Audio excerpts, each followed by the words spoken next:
From every corner of the earth sits glorious architecture. Magnificent structures that allegedly have no connection, yet very similar designs. This style of architecture, riddled with elegance and purpose, can be found in your neighborhood or in the middle of nowhere. And when you walk in, you are overwhelmed with a vibrant feeling of serenity, a feeling that modern-day architecture does not provide. The concept of a timeline that once existed, where structures were created with a completely different purpose. Yet, when we take a look back at who they told us built these structures, considering the timeline and the lack of technology, the story begins to crumble. And that story was taught to us all during a time when we were too young to question it. But when you shine an unbiased light upon the history books, you'll quickly uncover the lies of his story. But even before Rockefeller and his goons started the Board of Education, they already had our ancestors, and anyone who questioned their narrative would soon find themselves an unwilling resident of the original indoctrination camps. And where did they come from? Where did we all come from? If knowledge is truly power, then maintaining such power must rely on the absence of knowledge. Are you aware that every major city in America experienced a great fire? Candle fires that turned stone to dust, leaving behind a crime scene that resembles a war zone. Let's take a giant step back, perform our own investigations, question the history that was written by these victors. With a growing nationwide lack of trust for our leaders, it's time to discover the extent of the deceit and where the lie truly began. What's being kept from us is huge. And you're talking earlier about the architecture. I really like to encourage people to do their research in their own communities, because you really do not have to go far to start chipping away at what they've told us and ask yourself a question: is this even possible? Is it possible that X building was built in the 1890s? And they're giving us timelines of like a year. It was built in a year. They want us to believe we didn't have the technology, that we were low tech, and yet we're building all of these amazing structures. This disparity between what the narrative says and what's actually there. You have places, cities in America that look as though they were constructed in medieval Europe, when nothing was here and people showed up and just got started building, from what we're told. One would assume that they would build with the means that were available to them. Wood, nails if they were lucky. What we get is this narrative that people were showing up and really making do with what they had. What we learn about in school is there was nothing here. This land was free for the taking. The only inhabitants were wild Indians, and we built everything here. Everything you see in this country, in North America, because we're talking about Canada too, was built by us. After we got here, nothing here. They had to change the narrative. They had to destroy the evidence. They had to come up with an explanation for who built this, why they built it, when they built it. And they had to do that for a lot of buildings. We are told that during the 1800s, the consensus of North America was low, extremely low, too low to justify the infrastructure within the timelines they've provided, too low to have the experience or knowledge on crafting these glorious buildings. They're the most exquisite buildings I've ever seen, and there was only a population of a few thousand people at that time. And then I'm looking and there's mud roads and wooden sidewalks. And then I'm looking at this building that is just, it could be out of Paris or Prague. It's not computing. And so I'm realizing there again, there's a whole bunch of stories that have to be dug into, rethought, reconsidered, and in some cases completely discarded. We no longer build like that. How does that happen in a realistic timeline? Wouldn't you be progressing year after year to have incredible buildings? Today, we would be building massive pyramids, massive courthouses that last forever. Instead, We have the complete opposite. And they're very cheap. The tools have upgraded supposedly, yet our construction has gotten worse. It's completely backwards. There's evidence of a worldwide culture that existed in the not too distant past, and the evidence is everywhere. It's an interesting thing because, like, I've spent a lot of my life looking into ancient history and traveling around the world searching into the past, and it isn't until recently that I realised that it's actually, I don't have to travel to Egypt or anywhere. It's all right there in Sydney and in London and in San Francisco, and it's all around the world. And once you see it, you can't unsee it.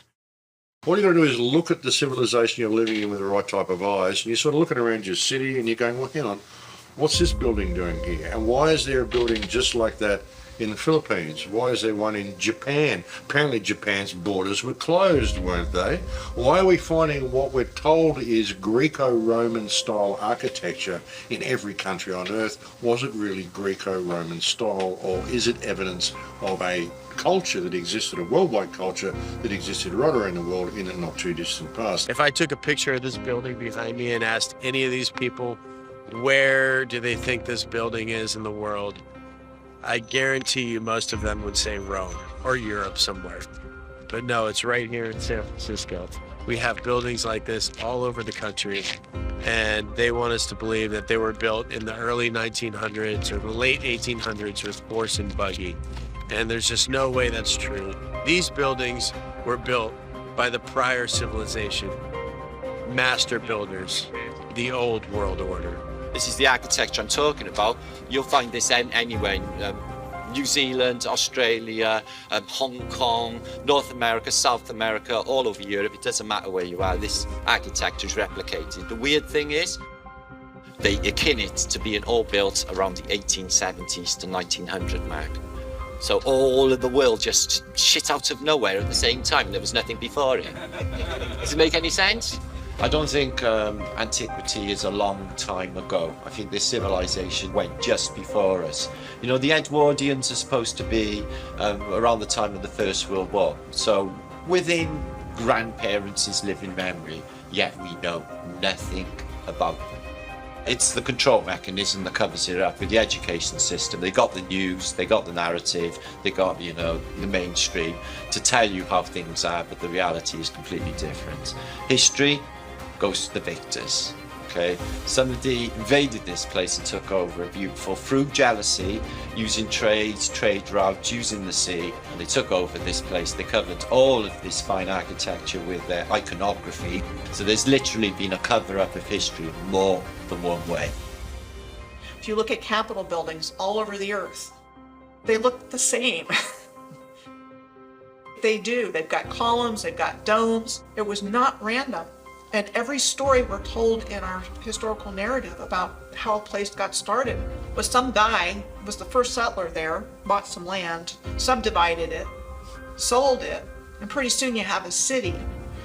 But the whole narrative is based, especially in North America, that there wasn't anything there, and we built it all.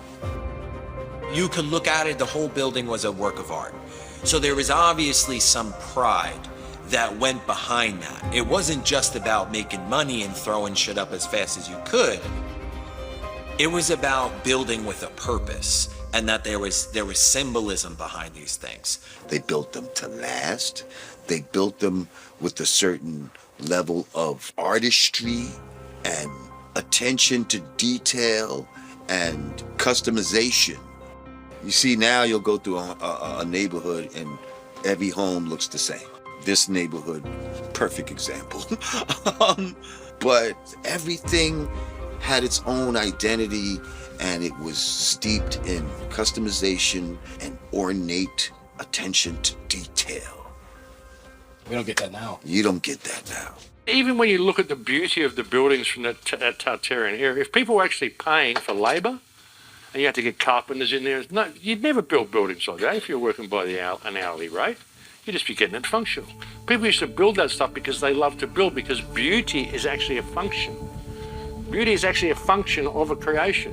When you're living in a world of beauty, your soul is expands and it's expansive. You can create. You can become all that you can be. And if you can become all that you can be, you sure as hell don't need rulers. So that's why they don't want you to know about any of this sort of stuff. Oh no, we're at the pinnacle of our civilization now. This is the best it gets. The best we've ever done. Look at the quality of these walls. Hey, fuck that Gothic shit. Look at this. You know? I mean, yeah. When I was like 8 years old, I started researching the pyramids and stuff because no one knew how they were built, you know? So I started looking into ancient history. And as I said, I'd spent most of my life traveling around the world looking at all these ancient sites, and then suddenly you see this civilization that's right there under your nose. It's been there the whole time in all of our Western cities. They covered everything up. It wasn't just inserting the Dark Ages, they changed everything. So when we start even trying to piece it together through the history that they've given us, how do we know any of these places are even the names that we're told they are? How do we know any of these things? How do we know any of the history is true? Because it's not they just put it all together and just shuffle the deck and throw it out to a bunch of countries and name them whatever they want. So it's become extraordinarily difficult to try to trace it through any mainstream history records. All we've got to really go on is the architecture itself. It wasn't thousands of years ago, it was just hundreds of years ago. Even if you go down to South America and look at some of the temples down there, the edges on them, the beveling on them, this is only a few hundred years old. This is not old ancient structures. These are new walls. I've gone there and looked at them myself. You know, nothing is what they tell us. You know, everything is a lie. It's just how big the lie is.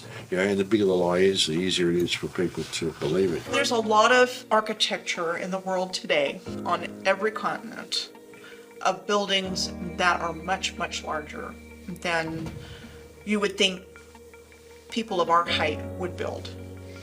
And so I gave the example of the Supreme Court building in Washington, D.C. as being one of those buildings. The Basilica, the National Shrine at Catholic University in Washington is another example. A huge, huge building. Look at the Texas state capitol. It's incredible. You've got these pillars around the whole area. It's kind of the same thing as the Vatican. I do wonder about Iolani Palace. How old is it? And one thing to look at is it took them 2 years, from 1880 to 1882. How did they build that beautiful, beautiful building? Was it building here longer?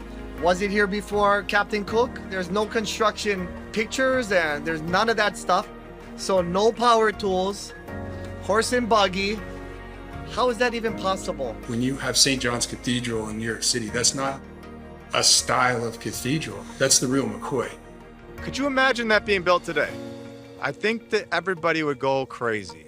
They have no legitimacy whatsoever, except to trick us and convince us that they do. And that's how they've managed to get away with this. So they could insert themselves in and set themselves up as overlords. Stone building is not just something you can pick up and teach a convict in a matter of weeks, like we're told about Americas and Australia. Truly, that's how we're told these countries were built. Just extremely sophisticated and technical engineering involved. And you know, there's so many questions that come to mind. How'd they do it? If they were our size, how could they even accomplish this with the technology we were told we had at the time?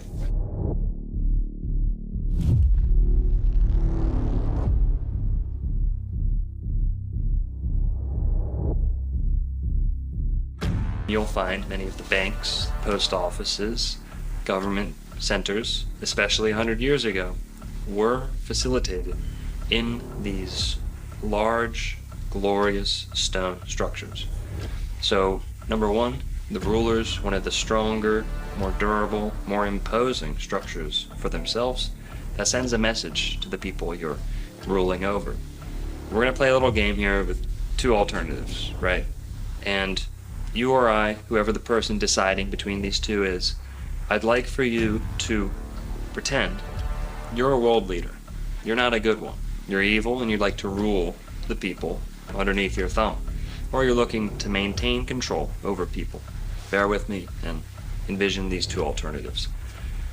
In the first, we have the opinion, the theory, the teachings, the paradigm that man is nothing but a carnivorous monkey in outer space, floating on a rock for no reason, in the middle of nowhere by accident. And this all got kicked off 43 bajillion years ago on a Tuesday at 6 o'clock p.m. And they can determine this with their color star charts and moon dust and things like that. And going on to a long, vast existence of nothing, just surviving by instinct, on par with an animal.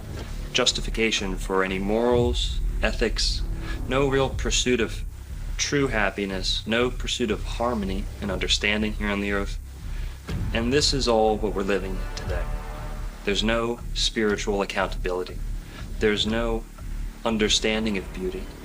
Well, on the other alternative, on this side, we have a purposeful creation, a purposeful design to not only the human being, but the entire earth, the laws of nature. No theories, only laws ingrained into existence, woven into the fabric of reality by the designer, the creator, not in a linear sense, not, back then, this many years ago or that. It doesn't work that way. This is the fabric of what we live in. There is a value placed on beauty. Why? Because God has a beautiful creation. In order to return the favor, mankind has an impulse to create beautiful things. In recent times, this has been robbed from us, but nonetheless, it's in the soul of every human being to not only value beauty, to seek it out, to place a high, high emphasis on it. This is how the ancients maintained their ways of life. Geometric, proportional laws of beauty.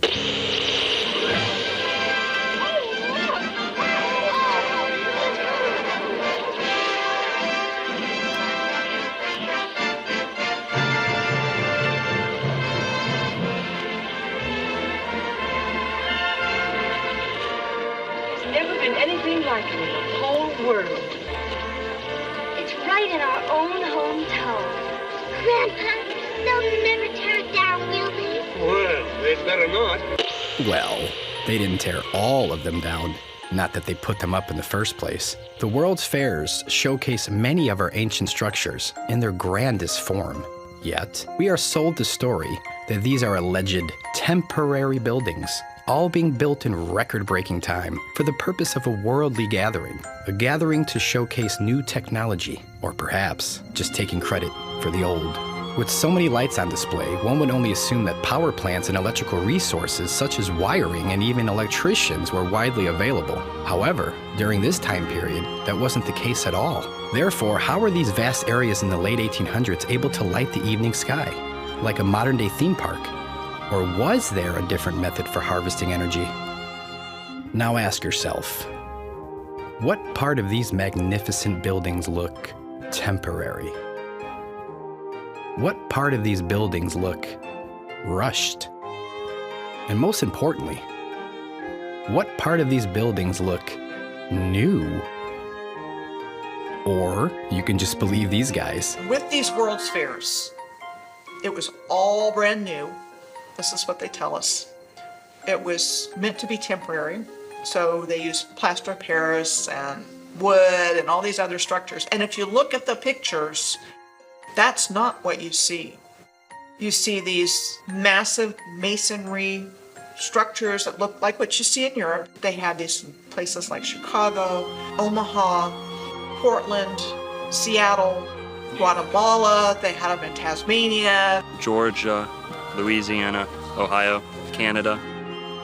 Each one of these fairs, each one was built in 2 years or less. Each one was magically populated by millions of people that came from all over the realm to participate in this event. They started with the Crystal Palace exposition in 1851.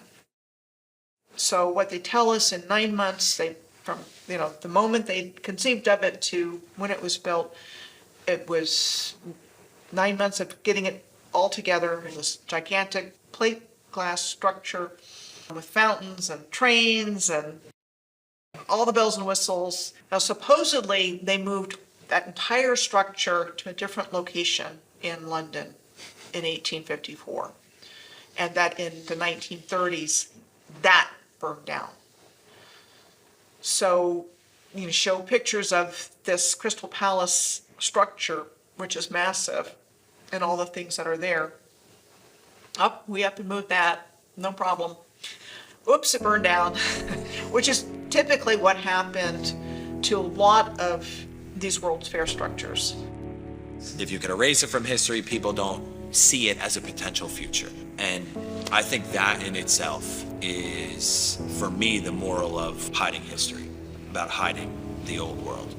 It just doesn't make logical sense to me to build something so grand and then just destroy it. Really, those was an excuse to take existing infrastructure, build some little bullshit around it, and then when you're finished with your so-called fair, it gives you an excuse to tear everything down and nobody questions you.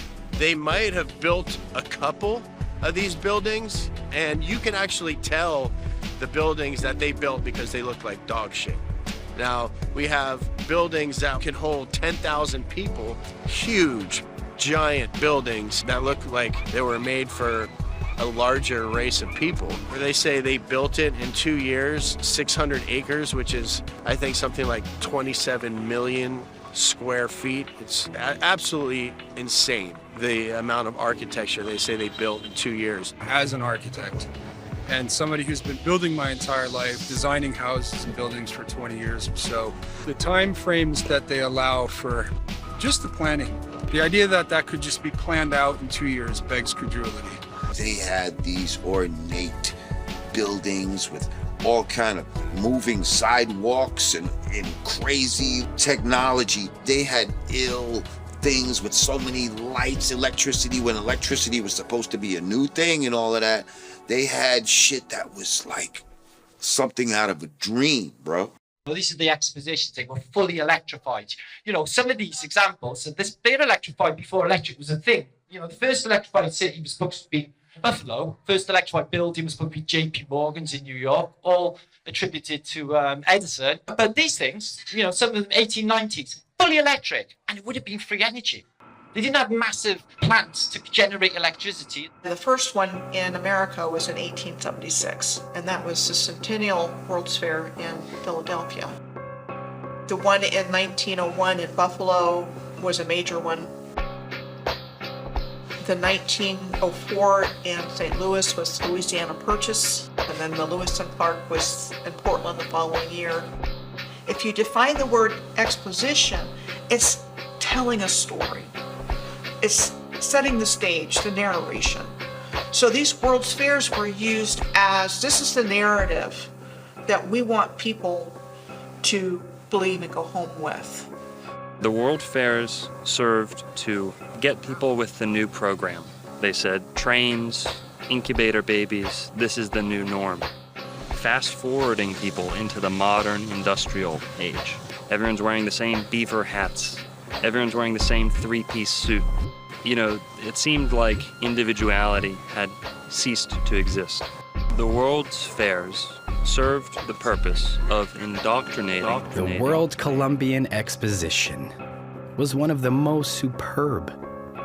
In Chicago, Illinois, formerly known as Chilaga, had some of the most beautiful stone masonry in the world. The area was nicknamed the White City, as each building was strategically painted bright white in an attempt to hide the inevitable aging of the structural entity. The mainstream narrative would lead you to believe that these megastructures were designed by the most educated and experienced architects. Right? The architect, he didn't have any formal training? What on earth would give you that idea? Isn't that what the website said, right? Your website. Your website said that the architect of this building has no formal training. That's... Here. I find that implausible. This is your website. We all do. That's why. That's my problem. I'm not sure if there were even any schools of architecture back then. How did they know how to do this, though? That's what we're asking. This is not built for dinosaurs, the Field Museum. It was built for something else. It's not to show off the fake dinosaur bones. It was for something else. When you walk inside, you can see the doors are much bigger than the size we are. It's nothing like what we build today. The Museum of Science and Industry, which was the arts building, the fine arts building. And they make the argument that that was a temporary building like all the others, and the public liked it so much that they rallied to save it. So what they did is they went and rebuilt it out of granite and marble. and copper and all the permanent materials that we see now. I think these are children's stories that they give us. I don't understand at all how serious-minded people can accept a story that says this building was built exactly as we see it now, but with temporary materials. And then because we liked it, it got rebuilt out of granite and marble and copper and glass. To me, that defies explanation and is much more of a fanciful tale than the idea that that building was already there and was repurposed for a fair. This one connects to the Shed Aquarium, I guarantee it, and it connects to a lot more buildings around this area. And it's not just here, it's in every single city in the world. You know we on top of water. We're on water. We on water. So we on top of water. You go in the basement, you will hit the water, hit the wall, and then sometimes when it rains, because the sewer be flooded sometimes, the water come in the basement, flood the whole basement. Oh my God. Thoughts on that? That's exactly what we're talking Last thing about. before we leave it, press him on that. What do you got on that? Okay, so there's massive tunnel systems throughout all of these buildings everywhere in the world. Yeah. So you're telling us right now that there's tunnels, basically. There's a basement here. This building is much bigger than we can see on the ground surface. It's a basement. It's a basement here. When the wall you hit, when you go in the basement, we do rounds. What we call our rounds called the ground level, and then we got upper level.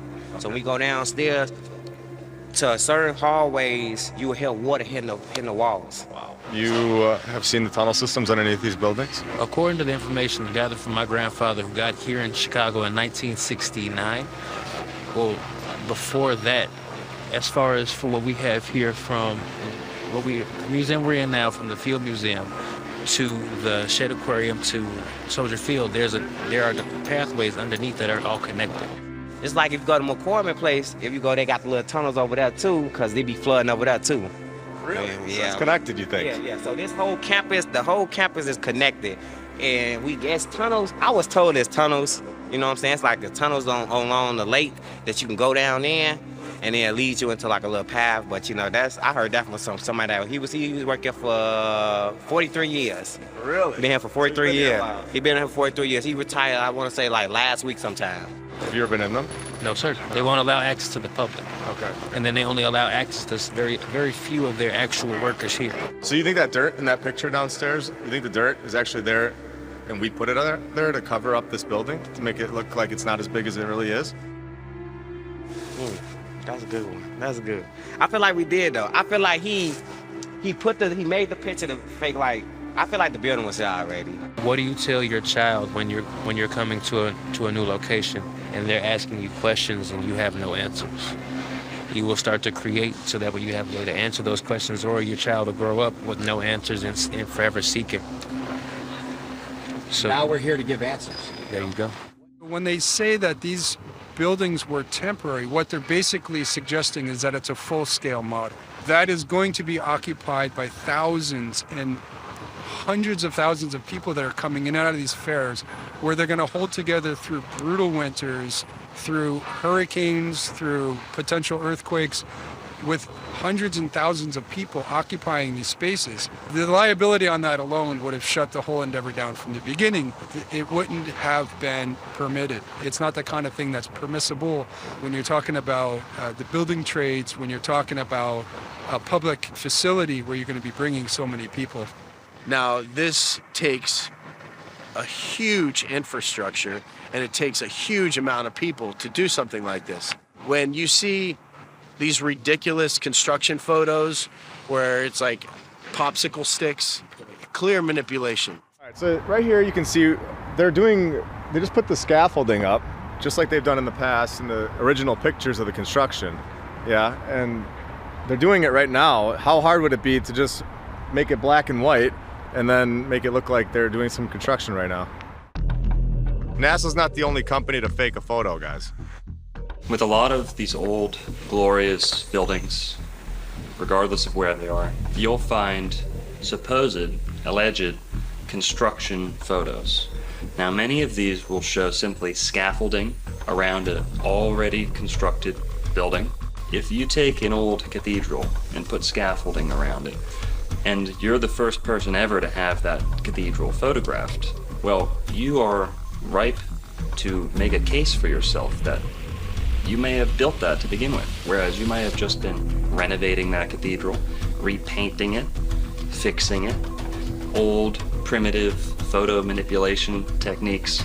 Wooden sidewalks and mud roads, you have to be able to bring all the stone and brick and glass and copper and all the component parts. You have to be able to bring that to the site.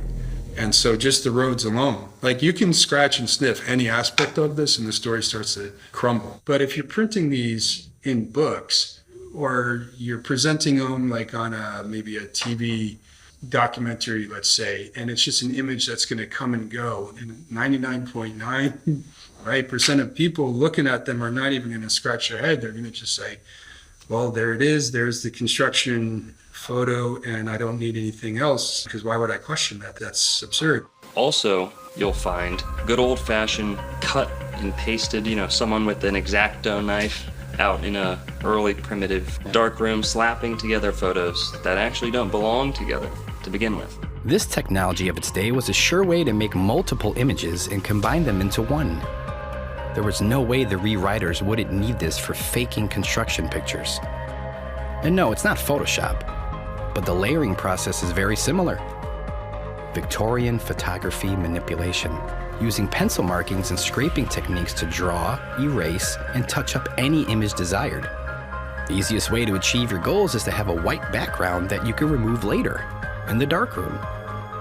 Not uncommon for others to create trick photography and show off their masking and etching skills. For back then, this was the cutting edge of the start of this fraudulent society they've built.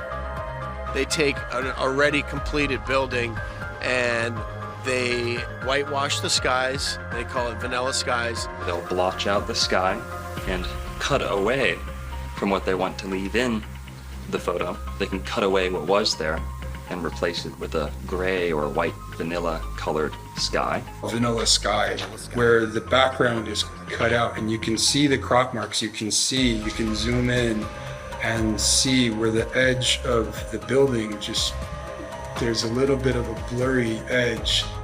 The sky that would have been the background has been disappeared. It's like, well, why would they do that? If you see one construction photo that's off, where they've painted in scaffolding, or they've taken out backgrounds, you have to stop.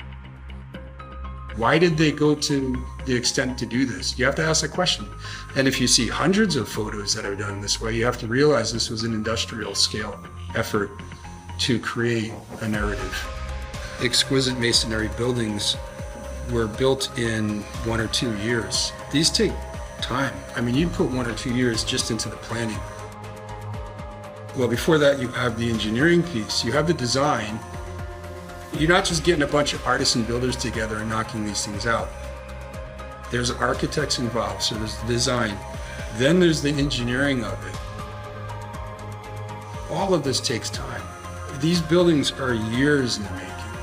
And especially when you're crafting every single corner of it, like what we're seeing every doorknob, every cornice over a window is celebrated. And this is why the architecture is so beautiful. It's an architecture of celebration. You have to ask yourself this. Why is there such a lack of construction photos from the inside of the buildings? The outside's incredible, but the inside is built like a palace. There's such a lack of photos from the inside of these buildings, and they're incredible.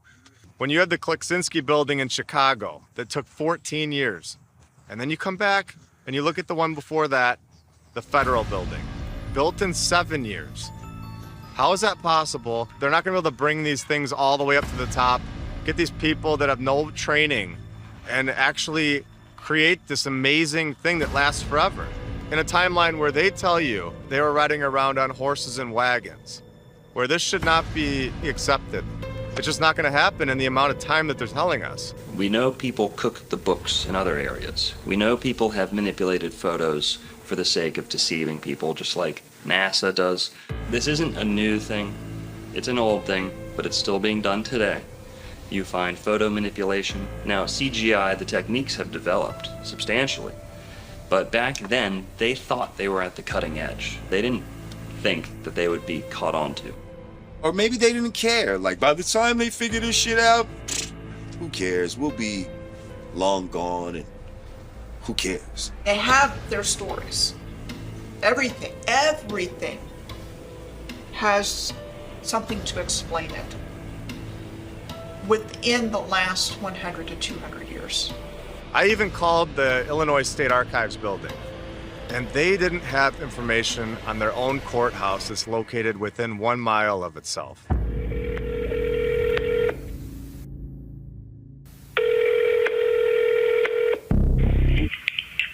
Illinois State Archives, how may I help you?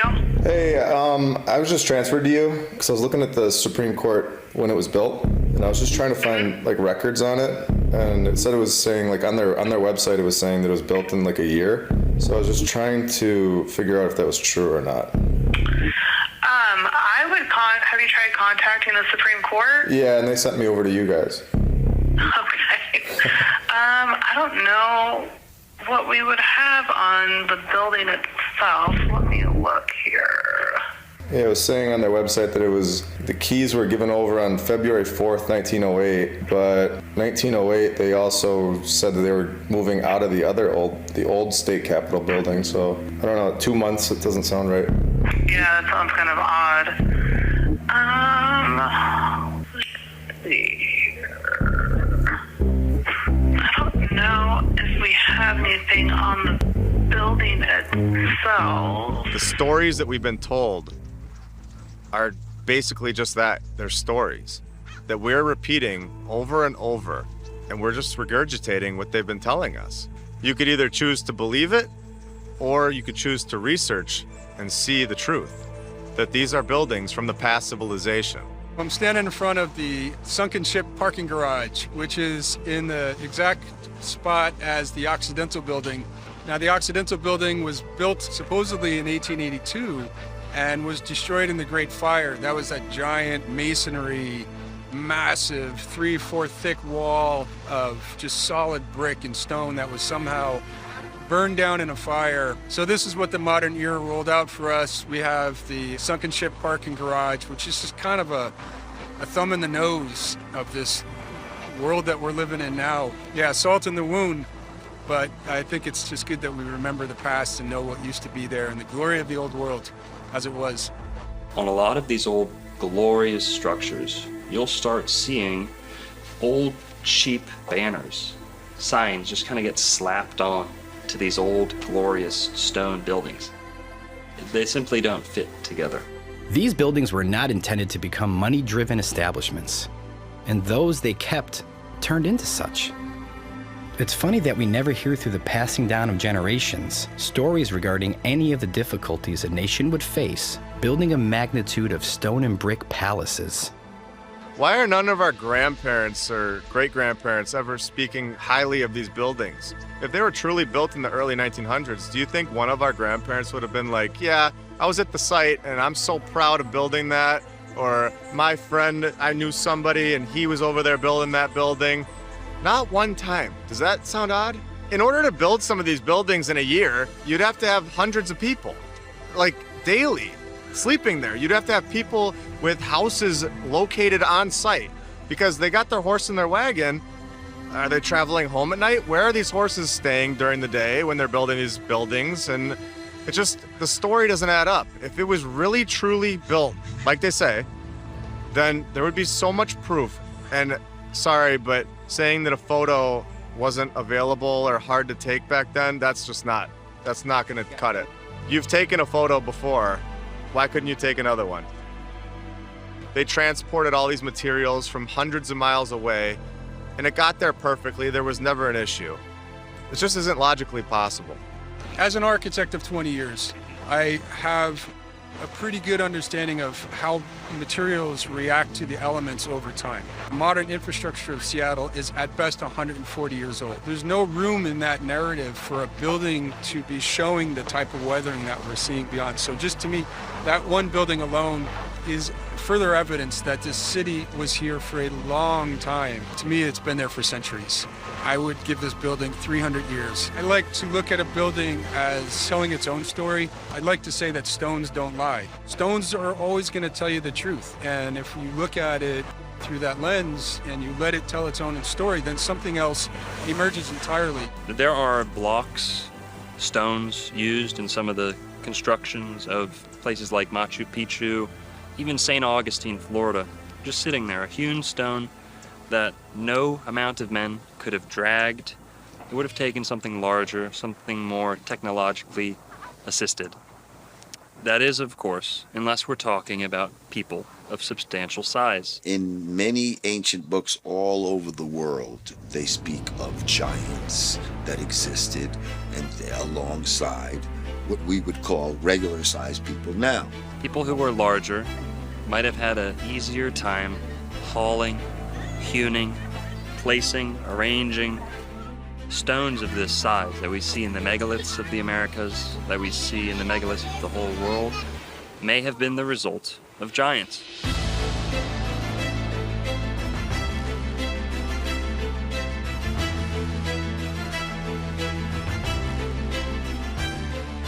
You know, in using critical thinking, it just doesn't make any sense as to why build at such a large scale for people our size. That's the weirdest part, is when you have doorways in random buildings that are too big. They're 20 feet high. Why would you build a door frame that's 20 feet high for a population that is so small? Why would a regular-sized human, not just why, but how would a regular-sized human make something so massive? It just boggles the mind. Why do 6-foot men and 5-foot women need that? We don't do that. We build door frames that are proportionate to our size. They're just absolutely huge. Right, there's no sense. No sense whatsoever. Church is exactly the same now, just massive doors, and just like you go through a little door here to get in there. I noticed when I was in Europe last, they had some doors I took photographs of, and the lock on the door is up here. Yeah, for taller people. You have these door frames that are in stone. You can't take them away. And they're 20 feet in the air or taller. And then you have our door frame that we build inside of the door frame so that we fit through normally. We're much shorter than they were as a civilization. Think about it. You'd have to be a fucking moron to build a door that's 30 or 40 feet high if you're 6 foot tall, and you can't even reach the doorknob. Across this plain, we find much evidence, abounding evidence of giants, not only in the major city centers of this world, but in the burial mounds and ancient ruins of the old world. And what you find around the major city centers is giant doorways.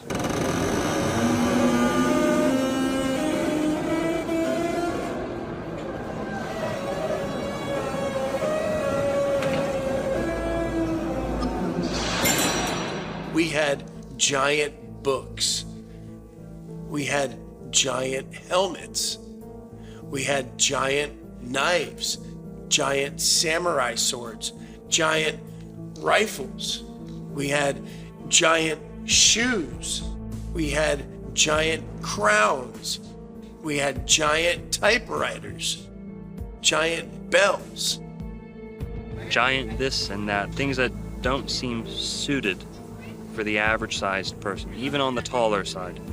It just doesn't make sense. And to think that large communities of people got together and built structures that were excessive, costly to begin with, but then you're adding the factor that they're building for a greater size than they need.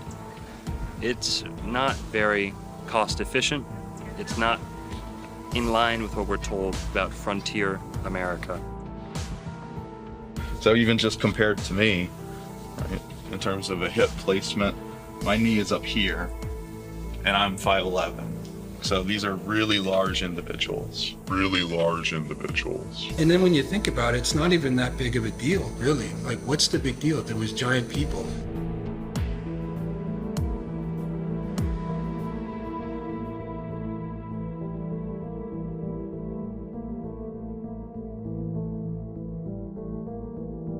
I mean, I've seen some of the unearthings of skeletons of giants and all this type of shit.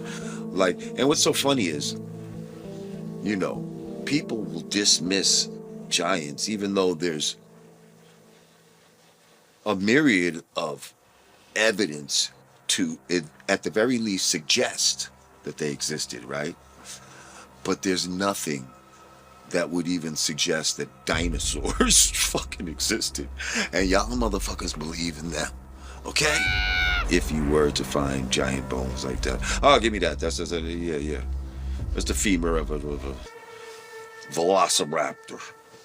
Get the fuck out of here. This is bullshit. The Smithsonian Institute has the bones. They've found this at Cahokia. And there are articles saying that they took these bones from St. Louis area and put them in the Smithsonian Institute. They're not telling us that they have them, when really we know they're either in the basement or they destroyed them or threw them away. There's so many news articles from the 1800s and the early 1900s of them destroying or disposing of these bones into the ocean. They had to cover it up. There's no room for giants in their new world, and they have to lie to us about it. They had to write the storybooks telling us that we came from monkeys. I think everything was bigger. I think everything was much bigger. I think there was more oxygen in the air. The trees were much bigger. The places were much bigger. They were better. They had all the technology. These people may have left or may have been killed off. My opinion is that they went for more land. I don't think they're allowed to be here. I think this is all an operation to repopulate this place and to be controlled by the leaders, so-called leaders. If you go back to the biblical scriptures, when the Nephilim came about from the fallen angels breeding with the daughters of men, they bore giants. It's in black and white, it tells you. Yeah. There's plenty of evidence physically. We had a race of giants. We are not that race. We are a different race. Yeah. We are a different set of people. I think we're cohabiting. I think they really at the same time. Most of them play basketball. Yeah, man. Well, that's it. They're in the Harlem Globetrotters undercover, aren't they? Talk of the Nephilim going into, you know, having sex with regular people and creating some sort of mutants and all of this type of shit. Training Shaq's grandpa. Yeah. You're right. Big ass tall. Yao Ming's Listen, grandpa. You know, yeah, we see a lot of tall people in the NBA and all of that. Is this a remnant in the DNA? It's a fact that there were giants. It's not a conspiracy theory. I mean, we have proof of this. What makes more sense? You have a civilization that's short and tiny and riding around on donkeys, or you've got a tall, very strong population that's smart and capable and have experience that are building these cathedrals and basilicas. The places that are built are massive. It's proportionate to their size. You find skeleton after skeleton exhumed from the mounds of America, from the mounds of Florida, South America. Go over to Mesopotamia and you'll find the same thing. Giant people buried under the ground. And these were whole races. These were not, you know, one guy who gets gigantism by accident. There's still giant skeletons, giant skulls that are being uncovered randomly, and the push is really to completely discount that and say, nope, not true. But the 19th century is full of the findings of giant bones. Didn't happen a long time ago, this happened recently. Human history is framed as to convince the average Joe that all of the luxuries, the benefits, the technological advances in their life, all of those things are the mere fruits of the industrial age and an industrial way of life, and the banking systems that followed, the methods of travel that became cemented after the industrial age. In the 1800s, all of the world's inventions just shit out of nowhere. Okay, so you got like literally everything from the Underground Railway to the railways, the transport system, modern shipping, the modern trades, banking, the whole thing, everything just arrives you know, around maybe the 1850 mark, when records started, coincidentally, because all of our birth records were never official until 1850. Before then, they were in church parishes, and they were highly controlled, as is the information in the church. So nobody can really look that far back into, you know, into the past to find out their ancestry. We are convinced that to be human today is a result of ingenuity in the industrial age. This is not true.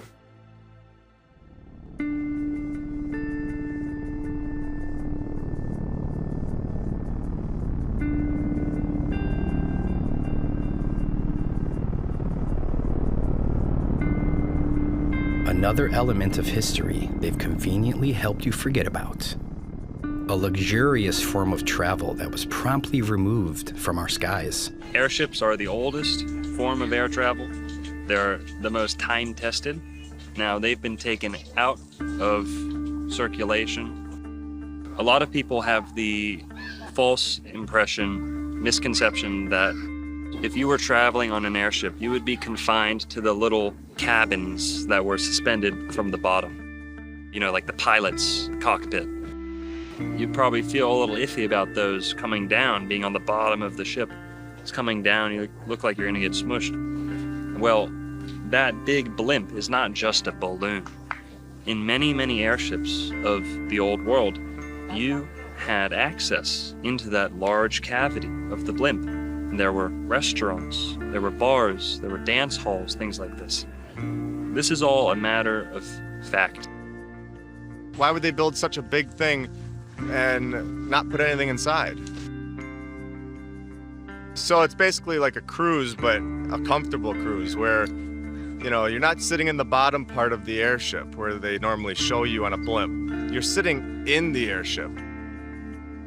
It's a beautiful place. A beautiful, easy, graceful method of travel, flush down the drains. They're actually safer than airplanes. And what we had was a mass media event in the form of the Hindenburg, which actually scared most of the world's population away from ever getting in an airship again.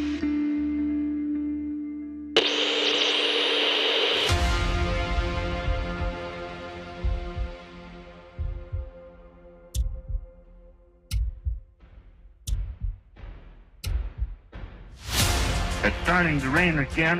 The rain had cracked up a little bit. The back motors of the ship are just holding it just enough to keep it from... It's burst into flames. Get it started, It's right, and it's rising terrible. Oh my, get out of the way, please. It's bursting into flames, and it's falling on the mooring pads and all the folks between it. This is terrible. This is one of the worst catastrophes in the world. Oh, it's like 400 or 500 feet into the sky, and it's a terrific crash, ladies and gentlemen. The smoke and the flames now, and the frame is crashing to the ground, not quite to the mooring mast. All the humanity and all the fans have been speeding around it. I can't talk to people and friends around there. I can't talk, ladies and gentlemen. Honest, it's just laying down massive smoking wreckage. And everybody can't hardly breathe and talk and screaming. Lady, I'm sorry. I can hardly breathe. I'm going to step inside while I cannot breathe. Charlie, that's terrible. I can't. Listen, folks, I'm going to have to stop for a minute because I've lost the voice. This is the worst thing I've ever witnessed. Oh no, can't do this. They're dangerous. With the footage of the flaming Hindenburg, you know, falling out of the sky. Nope, no more airships. But there's a lot of evidence, shall we say, that's available to show that, yes, there were airships and they were a pre-existing technology. And one of the ways that they get rid of things is to say, like, it's unsafe, safety hazard, we can't do this anymore. And I don't want to be flying in that again because there's just fire up in the air and there's no way I would ever travel in that again. So I'd rather pick to be in an airplane. Let's stick with our helicopters and our airplanes. and we're going to can airships. What's a more tranquil form of travel? Airship or airplane? You can't tell me that everyone isn't terrified getting up on that tarmac and taking off on an airplane. On an airplane, you're stuck. You've got 60 to 100 people stuck on this little plane. You can't travel that far with the tanks that they have. With an airship, you can travel very far, and you can travel with a lot of people. You could take mass amounts of people to these other lands that are much further than we could ever imagine. The airships of Germany were touching down in Opelika, Florida for years. And Glenn Curtis, the man who opened up that Opelika airport, is a man embroiled in scandal. So if anyone's telling lies here, it's those guys. Glenn Curtis was nicknamed fastest man alive for breaking top speed records on a motorcycle using gas engines. And he helped push gas as superior to steam and other techniques. He started slapping gas engines on airships too, and he helped get them off of other methods. Then he did the same thing with airplanes in direct competition with the Wright brothers. He tried to steal the Wright brothers' patents with the help of the Smithsonian. Towards the end, they started filling them with dirtier gas, trying to get them to be gas propelled. That was not the case. Many of these were steam. In some instances, just like a submarine. They can try and hide this from us a little bit, but you, the viewer, can go and look this up for yourself. The blimps were a lot more sophisticated than we're told. And going back to the comparison between airplane and blimp, they can literally and metaphorically bottleneck the costs of travel by only allowing so many people on to this tiny little tube that's traveling so fast, so dangerous. We'll let this go by. Speaking of modern day airplanes, You can only fit maybe a couple hundred onto an airplane when you could fit a couple thousand onto an airship. Number one, it's graceful, but number two, you can fit way more people. You can have way more facilities on that. It's like almost like a traveling city. So the airships provided something that airplanes don't.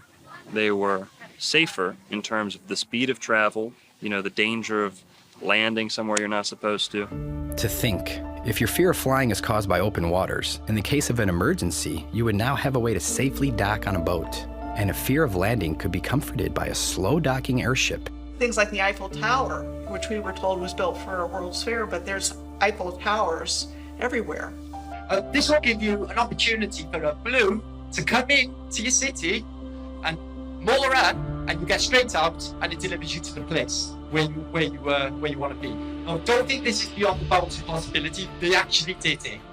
Hindenburg used to couple up to the top of the Empire State Building. The doorway would come out, a gantry would come out, and everyone would climb out of the Zeppelin into the Empire State Building, and they've done it in LA, in Chicago. These balloons were the transport of the day. Believe it or not, it was not uncommon for people to fly their airships straight into downtown New York City and to dock those airships in the steeples, in the finials, the towers, the spires of places like New York City, Chicago, major cities in Germany, England, you name it. Airships were docking. They would offload people into the tippy tops of buildings. I think that there was more than just airships. I think that the technology goes further than that. I think that these things were much more powerful, and I think that they went further than we can ever imagine, to lands that we're not told about. Behind the scenes, they are still making these, but we wouldn't have access for making our own. If you wanted to build an airship today, you can't, because NASA owns 99% of the helium. The tech back then was possibly even more than what we have now. There's videos in the 1930s, 1940s of hoverboards and portable scooters that ran off of electricity. They used to have self-parking cars. Right when photography was invented, you have these electric trolleys running wireless around cities. 20 years later, they'd all be breaking down, then went on to wires, then went on to the slower Edison electric grid. And remember that they have much, much more than what they're giving us. They are slowly giving us back the technology that was once here, that they found from the previous civilization. It's funny, right? Because they drop it back in doses, pretend like they're the heroes to reintroduce it. But meanwhile, that very thing that was designed to create freedom and creativity within humanity is now spun to be used for manipulation and control. But it's dropped in those doses where we just accept it, and the line gets pushed further and further and further, and people just sit back and they're just like, this is life.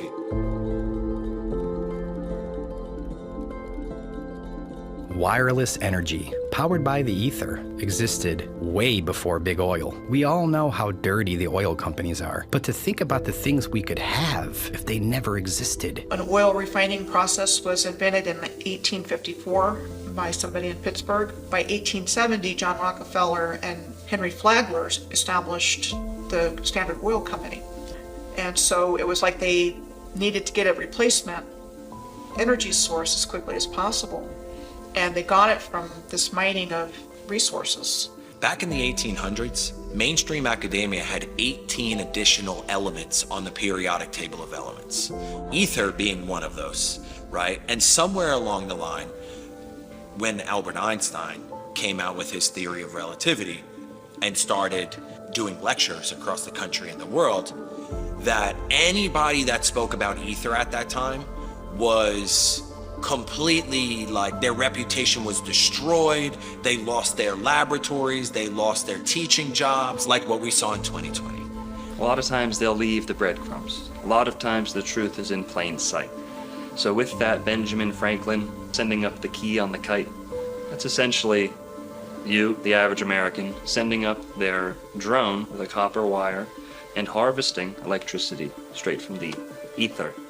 I think that the ancients understood very well that the ether is real and that there's ways of channeling atmospheric energy, earth energy, and I think that they built their buildings with this in mind. If we had access to free energy, I mean, imagine if you could just walk into the forest anywhere you want and you could just put up a little device and a resonator and you could build yourself a castle and just do it, levitate stones and just create a kingdom. Well, that's not very good for Joe Biden. How's he going to tax you? How's FEMA going to work with you in that situation? And how, that's why it's so dangerous to them. That doesn't work when you're introducing an electric system that is dependent upon a power source, a bunch of wires, meters, and your output that you're having to pay for, where you become dependent on a system of scarcity. This old way of doing things was based upon a system of abundance and plenty, because there's no end of the energy that's all around us all the time. There's another way of doing things. We don't have to live in this way of constant crisis because of constant scarcity. We can break through it, and I think that we're on the verge of rediscovering this knowledge at a very curious time where the old system is actually falling apart. Everyone knew there was an ether. Most buildings were constructed in that manner until they came in and started destroying things and indoctrinating us. You go through and you start finding these correlations, you start finding how the free energy worked, what the power stations were, how all these places have got these certain buildings and fountains and certain copper top roofings and all the stuff for landing sites, for flying machines, and you start to see that all of this stuff is way too similar all around the world for there have not to been a single culture. Many times these towers held old world technologies, such as bells, which would send out resonant frequencies into the community beyond. So many photos of bells being rounded up all over Europe. We're living in a time where we're waking up to what we so recently had.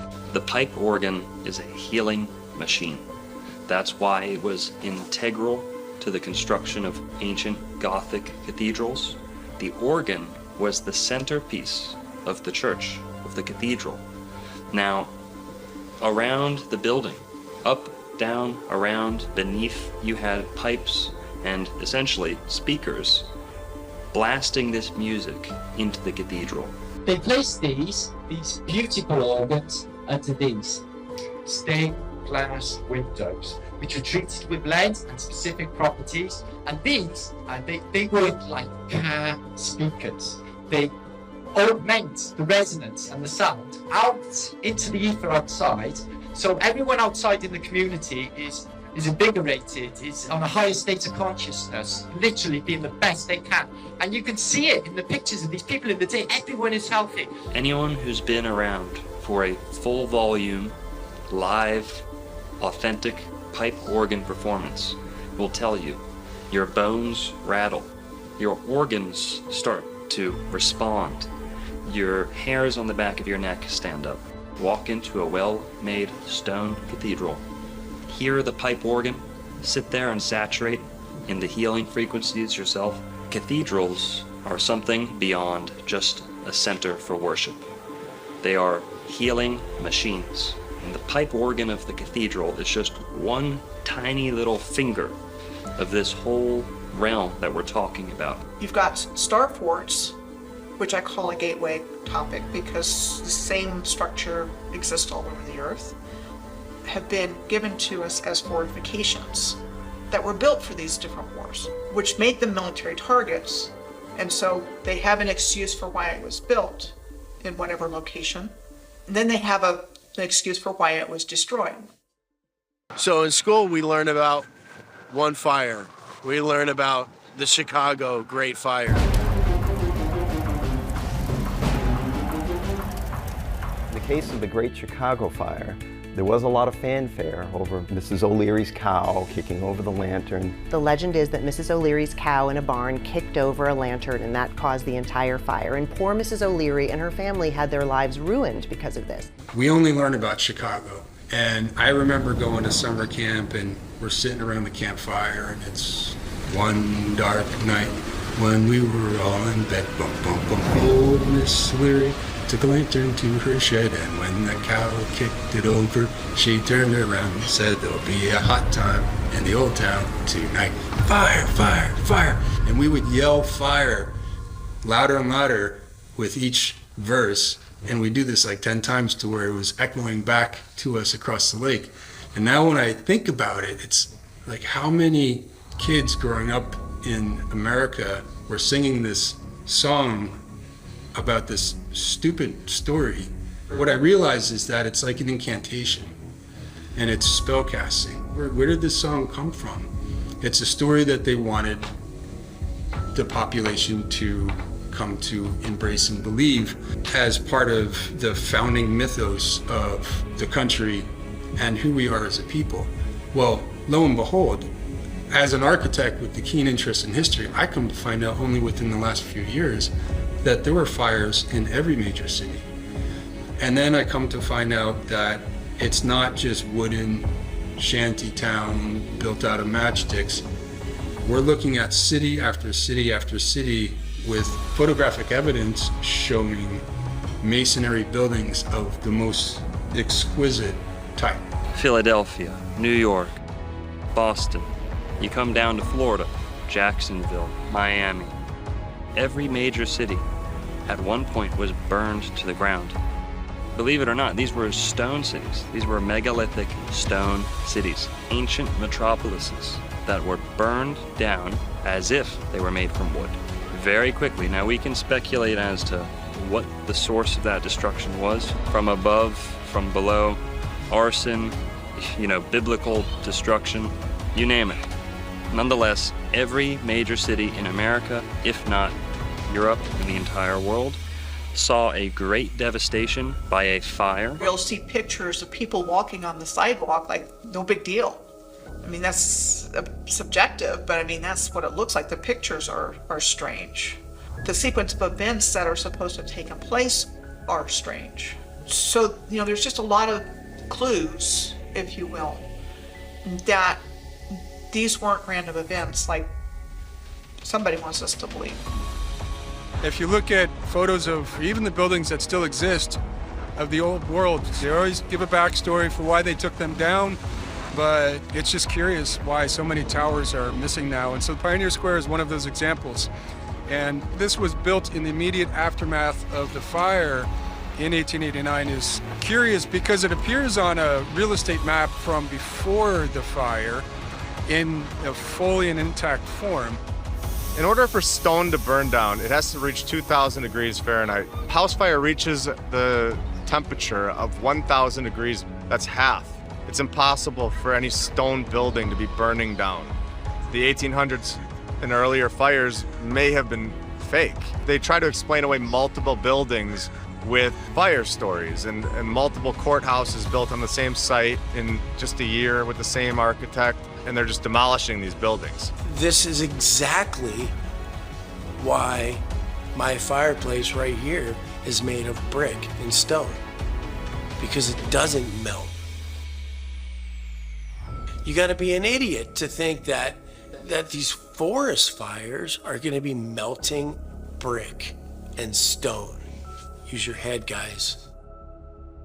As they are busy dismantling it in the 3D reality that we experience, it was part of a program to dismantle the old world and shock us into an acceptance of basically the New World Order. And that's why I wanted to speak to you today about the new world taking shape around us, about the prospects for a new world order now within our reach. It's the new order, Babylon banging down your door.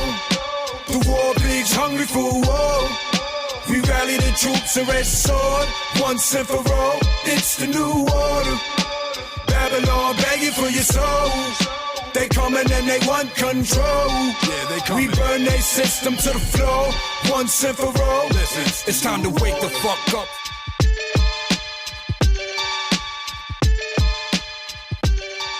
So you had what I would call the reset of history according to a very specific narrative. I mean, it didn't change very much. And using the media like they do today to publish it, print it, this is what happened, these are all the details, these are all the people involved, we got it down on record. So again, they're saying, okay, everything was built out of wood, like a Hollywood movie set. Didn't hold up, it caught fire. So we came in and we built all of these beautiful structures to make sure they wouldn't burn down again. And that is told repeatedly. You look at any major city, they suffered this same fate. And I don't think it's a simple matter of, oh, they were just so stupid.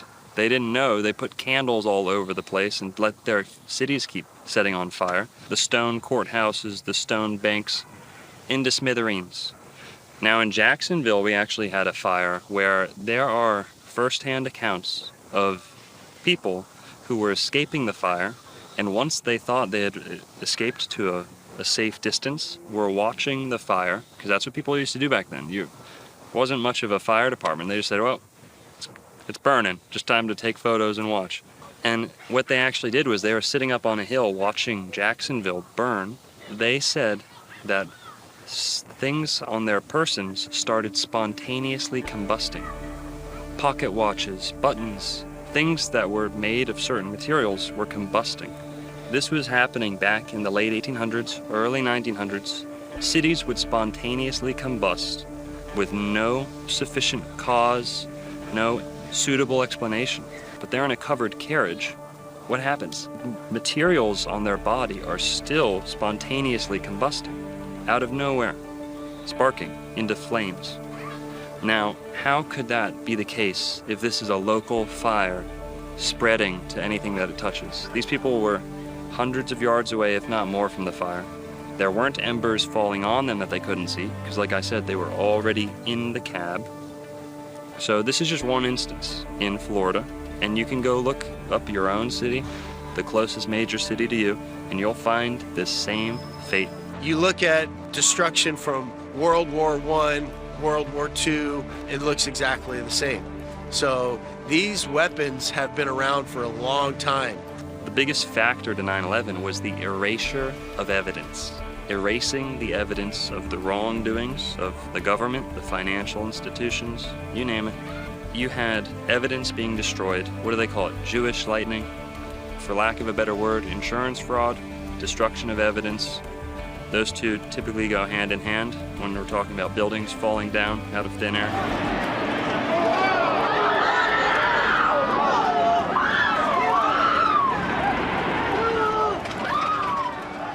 Seattle burned down, the downtown. 2 months later, Ellensburg, which was at that time a major city in central Washington territory, burned down. 2 months after that, Spokane, which was another major city on the eastern flank of the territory, burned down. And when I discovered that, I just went, hold on a second. Like, there's something else entirely going on in the backstory. It's like they want to get rid of these beautiful structures. And some are still in use, but the ones that are inconvenient to the narrative, they just want gone. And there's also probably a component of the energy grid in all of this as well, because they keep what they can use, they keep what benefits them, and at some point they determine, okay, we don't need that anymore, for whatever the reason. Part of the story of the fires is that the fire chief wasn't in town at the time. He was away on some conference. And so the command structure was broken. So the mayor at the time in Seattle was the one that was calling shots. And he was making decisions that they should go in and make what they call fire breaks between buildings, meaning actually bringing dynamite into buildings and blowing them up. And that's acknowledged. And that's acknowledged in Boston, the Boston fire, in city after city, what's called a tactic to contain fires. And then they often say, well, look back in retrospect, maybe it wasn't the best idea. Well, what was causing these fires and what was causing this type of damage in the first place needs to be examined. So when you have a broken command structure and somebody else is calling the shots, that's really curious to me, because that's the same thing that happened in Lahaina. The wildfires that swept through Maui are the deadliest in U.S. history in more than a century. On social media, people are speculating about what could have caused the fires. One trending theory is that the fires started due to an attack from a directed energy weapon. They're weapons like lasers that use energy fired at the speed of light to damage or destroy targets. According to the U.S. Government Accountability Office, many countries, including the U.S., are researching their use. Yep, they flipped the police chief Pelletier, who was from the Vegas shooting. They made 10 emergency declarations all about Uncle Billy's and all about Banyan Drive and all this stuff. And to believe it or not, the Sunshine Law, where they removed the Sunshine Law or suspended it, it wasn't in these 10 proclamations that they really promoted and really blew up all over the news. It wasn't in any of them. It was in this quiet little Affordable Housing Act on the side. Truly, it does look like only the places they wanted. Safeway didn't get hit. The gas stations didn't get hit. They knew what was going to go where.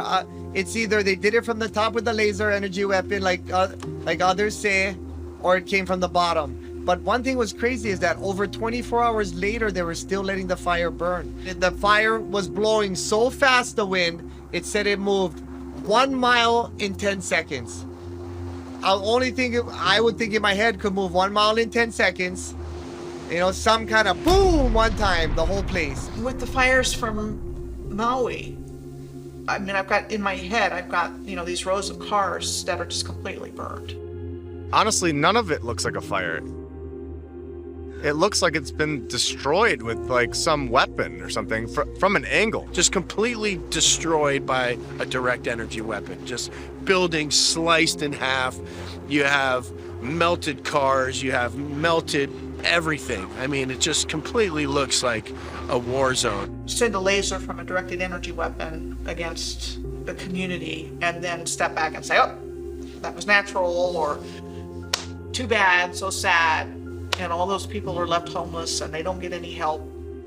And people aren't being allowed to get out of there. When it's happening, they're jumping in the water and poof, and everything looks like, cars are burned out.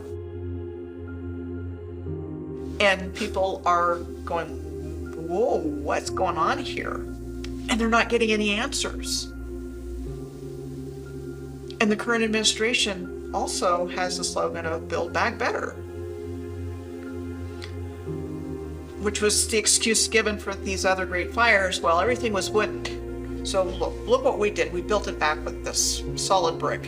I think what we're seeing now was never supposed to happen this quickly. I think all of these things were supposed to happen without us even being aware of it. I can only think, why else would you want to do that? You know, it gets rid of everything. There's no fingerprints. There's nothing. It's done. There's nobody to talk. They get rid of all the buildings. What stories is there to tell? His story is what they're going to tell. It's what they did tell us.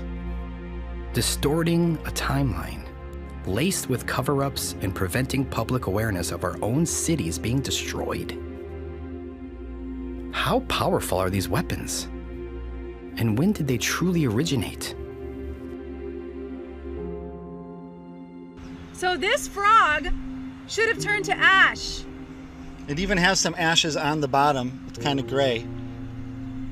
And it got a little bit on the edge of some heat, but it didn't contort it or anything. It's just perfectly symmetrical, petrified. And it seems mostly hollow, but the skin is totally solid and intact. There have been a lot of people that have been talking about the subject of meltology. And my take on that and other things is that's part of it, it's not all of it. And what I believe is that there was a directed energy attack on the Earth's grid system that blew out the grids. And that caused swamps, deserts. It caused land to just shear off and fall into the ocean. And that would have caused melted buildings as well. A really good example on top of my head is a place called Red Rocks State Park in California. It looks melted. And there's other examples as well. So my belief is that there was just this massive surge of energy. So that surge of energy could have been from multiple sources and just went through the grid system and just blew everything out. When they came here, this was a destroyed and ruined landscape. And they even use the word ruins to describe things, but they push things far back in the past, like thousands of years or millions of years. And, you know, that was so far back, we don't know anything about that. The Earth was terraformed by a highly advanced civilization. And so things we think of as mountains, like the Rocky Mountains and hills, are actually buildings.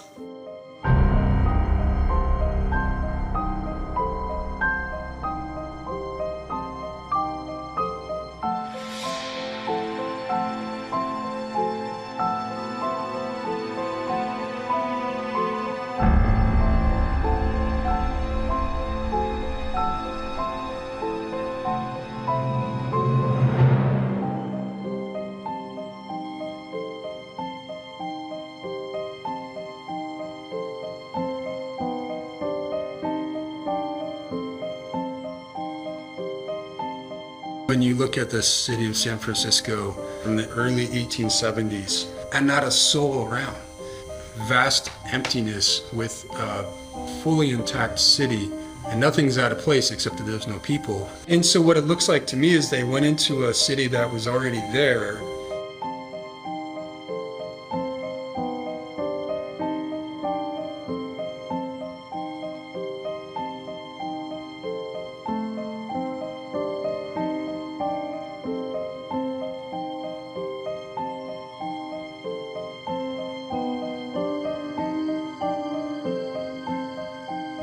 Empty.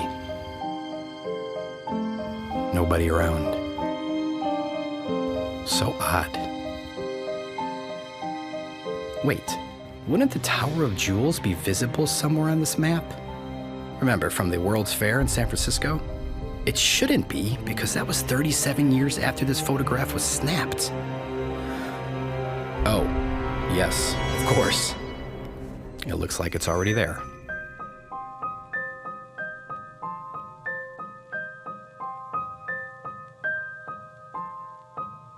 With the World Fairs, it does seem that the purpose of them was to provide us with a new narrative and bring the population to them, just overwhelm them with this fantastical realm that they were now going to internalize and then burn it down in almost like a ritualistic fashion to sear this into the consciousness of the people.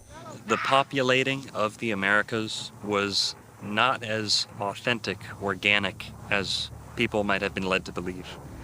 There was a large system of what people have termed orphan trains, incubator baby farms. A lot of these were housed, hubbed in World's Fairs. You had incubator babies at the World's Fairs. Buy an Asian baby, buy a Filipino, buy an African baby. I think part of it was repopulation. I think part of it was early child trafficking. Premature children were in these incubators.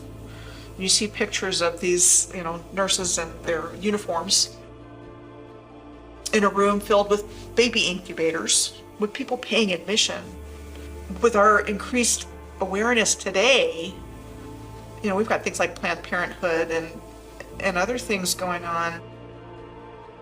There are companies that mail kids. There's a online business where somebody can place an order for a child based on eye color or whatnot, and they get delivered. That's not good. And I think it's the same idea that there's this harvesting of humans going on without our knowledge and awareness, and unspeakable things happening to children that got its start very early on because the same families are behind it. And you would see this mass migration of orphan trains and orphan boats, and you're like, first of all, where are all these fucking orphans coming from? How many orphans were there in the 1800s? Why? So everybody's learning this thing at this young age, and everybody has to go by these new set of structures and new set of rules. They have to learn this new history that everybody isn't really agreeing with, and then anybody that's not agreeing with, they have to go to the insane asylum. There is the orphan asylums for the children and the insane asylums for the adults. Now all of a sudden, John D. Rockefeller comes out with a board of education, and all of the children are sent to a public schooling system to learn their new history. What better way to trick a society than to take their children at a young age and teach them exactly what you want them to know? If people just realize that if you don't understand the past, you'll repeat it over and over again. And it prevents people from going to progress in the future. And us as a collective species, we have to get to the nitty-gritty of what really happened, what our true potential now is as a collective civilization. Because we can't rely on those people anymore.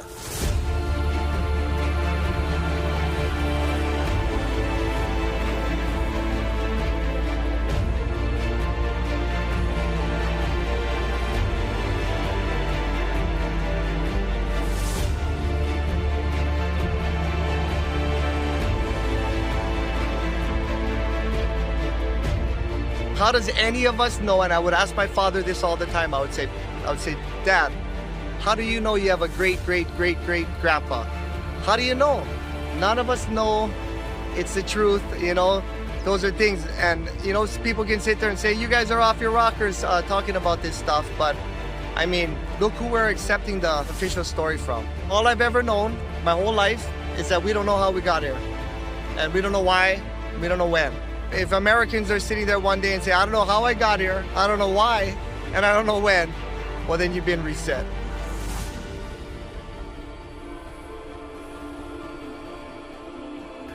Don't believe what we say.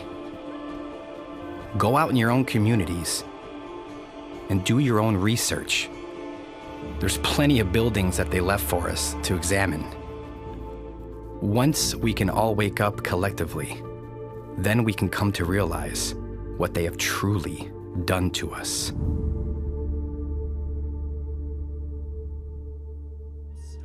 Shout out Hibbeler Productions. Check this old world order stuff out. Here you go. A true gem. Firm Fam 2024.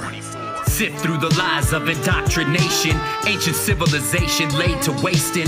More I scratch at the surface, more I'm facing. Hidden no world, advanced not cavemen. Free energy before the lies of the Masons. Flip the script and change the whole situation. American cities found not created. The tech of the giants, colossal creation. What lies had they hid from us in plain sight? The power of the ethos to feed them free light. Structures weren't built by horse and buggies. Huge slabs of stone, masterful, not ugly.